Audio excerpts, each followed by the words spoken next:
ZANU-PF panguva idoya ichikola aiwa for meetings aiwa kuZANU-PF headquarters. Panguva ino tinoona kuti aiwa ZANU-PF secretary general panguva ino vanouya vachischedula meetings. Tinoona pane meeting yemusi wa2 July 3 July pamwechete naFriday 4 July.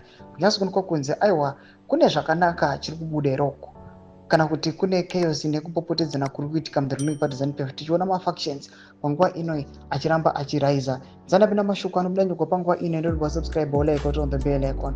Tipinda pana papa handle yeZANU-PF vanoposta this later muri kuona kanzi convening of Politburo Central Committee International Consultative Assembly meetings. The Secretary General of ZANU-PF Comrade Dr. Obet Mpofu advises members of the meetings to be held this week. There shall be a Politburo meeting tomorrow, Wednesday 2 July 2025 at 10:00 hours. On Thursday 3 July, there shall be a Central Committee meeting at 10:00 hours. On Friday 4 July, there will be a National Consultative Assembly meeting at 10:00 hours. The meetings should be held at the ZANU-PF headquarters.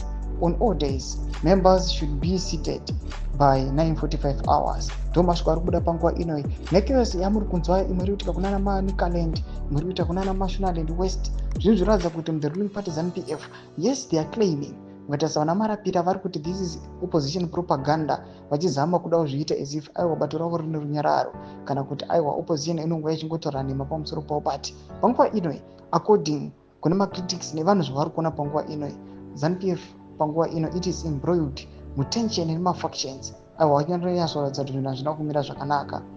Imbotiudzai mafungiro enyu munoti kudii pamusoro pechiitiko ichi. Aiwa pinai comment section medu mutidze mafungiro enyu. Musakanganwa subscribe or like pamwechete notena on the bell icon.